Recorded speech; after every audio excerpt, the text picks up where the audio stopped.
The National Drought Management Authority has started renovations of the Raspa Irrigation Scheme in Isiolo County to support residents diversifying from pastoralism to smart farming practices. Here is Benson Rioba with the details. Pastoralism is the mainstay economic activity for most of those living in Isiolo County.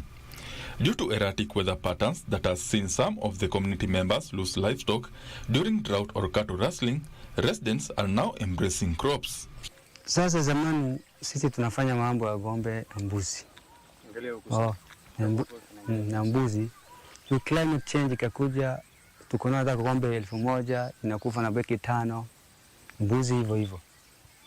Nikaona ukulima ndio afadhali. To support farmers, the National Drought Management Authority, through an European Union-funded project, has revived the Rapsu Irrigation Scheme and expanded the number of beneficiaries. They approached NDMA to support them to line these canals to improve water efficiency in their farms. Tuko na changamoto ya post-harvest loss ambayo imesemekana, lakini last year mwezi wa 7 sisi kama irrigation scheme tulikuja pamoja. The authority has also modernized existing water canals to retain water during the rainy seasons.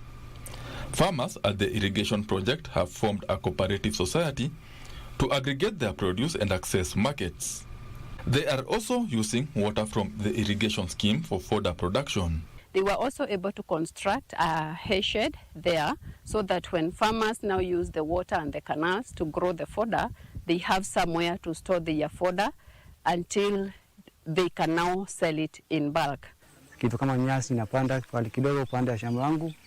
Nyasi kitoka, climate change na ukame kikuja mimi napea na ile sikufe. Benson Rioba reporting for Prime Edition.